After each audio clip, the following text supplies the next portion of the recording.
Hello and welcome back to Three Bridges, another update. So this one's another update on a sort of mini series I'm doing called Mind the Gap, which is building my Uxbridge London Underground hub. So I started it, I think, back in May 2024, and it was going to be like a large scratch build that I was going to plan to do over most of the year.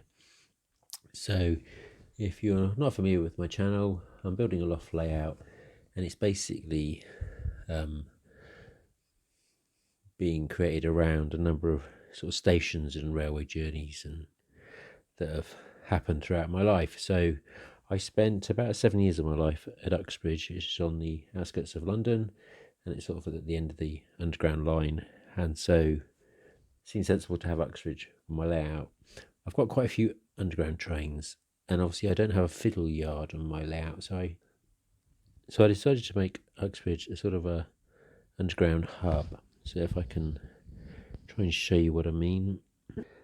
Normal Uxbridge station has sort of 4 platforms but 3 tracks in. So the top part of this station is going to be very similar to what Uxbridge is today, and sort of the concrete structure, and I'll show you an image of that shortly. But the 2 lower decks, so this is like a 3-deck station, they're sort of inspired by a trip to Antwerp station they took a couple of years back, and so I decided to make this a bit grander. If you'd have watched earlier parts, you'd have seen me building the entrance to the station. From here you can sort of get a view through to the platforms beyond. And having sort of got the first 2 levels done, and it did take me pretty much most of last year up to Christmas, and then sort of the entrance area where the 6 tracks feed in and then sort of split into 8 with 2 running through the middle. Well, one of the things I learnt last year is don't make any definitive plans, because nothing ever goes to plan with model railways.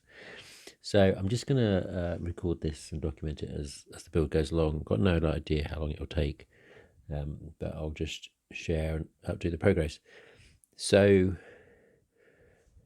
having done the lower 2 decks, what I need to do is start with the upper deck. So I start all my stations with the platforms.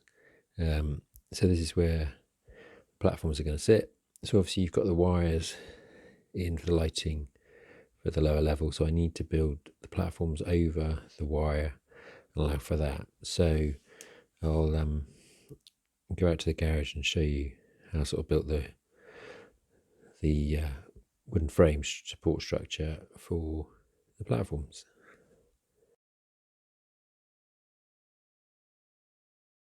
Okay, so this is the underside of the top deck of the Uxbridge station. So I needed to route in some channels where the lights from the deck below the cables will go through, or thin wires.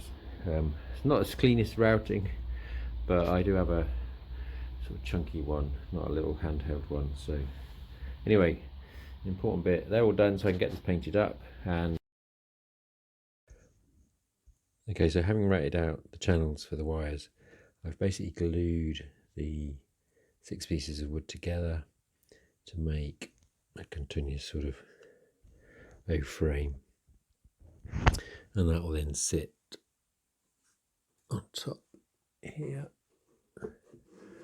over the wires below. And then, as with most of my stations, I just use the scale seams platform paper finishes. So for this one I've got a tiled sort of slab effect, and then onto this I'll now build up the station. So what I'll do is I'll take you to Inkscape and go back to the original design that I had, the idea for the top deck, and also some images of Uxbridge, so you can see what the inspiration was. And I've sort of tweaked it a little bit now that I've got clearer dimensions of what's happening between here and the back, the depth of the platforms, and the various heights that I've had with the lower levels, so I can sort of model my plans for the top deck, and then what I'll do is make a paper template just to sort of test the idea out and see if it looks okay. And that's all I'm going to try and get to in this first episode. Okay, so what do I want to build on the top deck? So the image on the screen is of Uxbridge Station as it is pretty much today. So you've got the 3 tracks, so there's this central one and then 2 outer ones, and you have this concrete structure with the raised roof over the central area. And obviously there's an awful lot of additional stuff that's been added over the decades, signs, lightings, all that sort of stuff. But I have another image which sort of cleans it out from when it was actually being built. So with this image you've got the original concrete frame as it was being constructed back in the 50s, and I can get a much clearer idea of how it's sort of put together and what I want to try and replicate. Okay, so I've opened up Inkscape, and you can see this is my original idea that I sort of showed back in May. So these are the 3 decks. These would be the platforms on either side. So I've got the idea for the central tracks in the middle. This is just showing the ends of the station platform. So this would be all open over the majority of the station, and then obviously I've got that sort of simplified roof structure where I took the inspiration from the images of the Uxbridge station. So having built the first part of the model for the lower decks, I've now got some accurate dimensions for where the platform, the gaps between, and the space I've got either side. So what I've done is remeasured up and try to add in some of the features that you see on the Uxbridge station where the concrete has been shuttered and at various angles. And so this is the final roof design I've come up with. So what I'm going to do now is print out some of this to some cardboard just to do like a test section, just to see if I'm quite happy that I've still got enough movement for my underground stock. So I made 2 versions. So with the initial one I've got the strut sort of in the middle of the platform. This is sort of how it is at Uxbridge, but obviously there's a central track which I don't have here.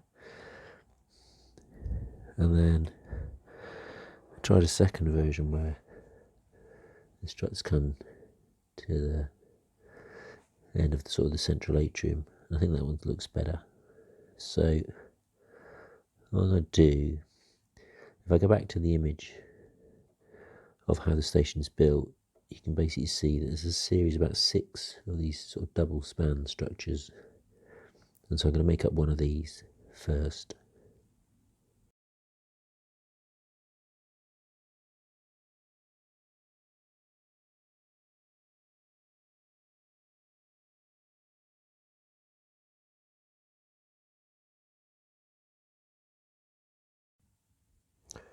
Hi, so we're on to the final part of the build for the first sort of test section of the roof line.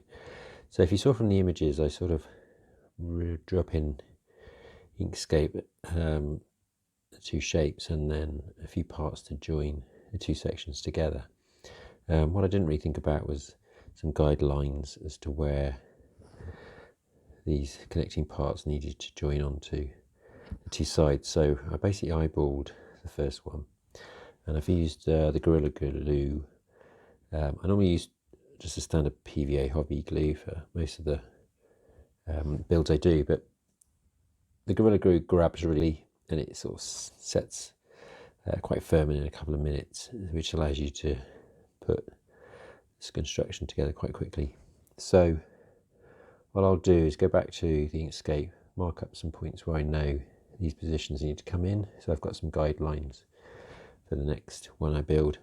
So I've got to build about 9 of these, and then I've got to think about how I join from one to the other. But obviously they all have open roof structures. So I think I'll build another one, but that'll be in the next video. Took about an hour, I think, to cut out the bits and put everything together.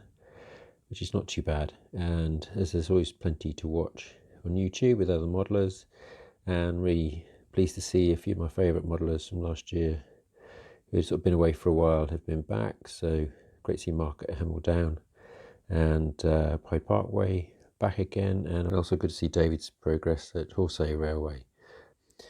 Anyway, as always, thanks for watching. Hopefully at the next one we'll have a bit more of the roof progressing along.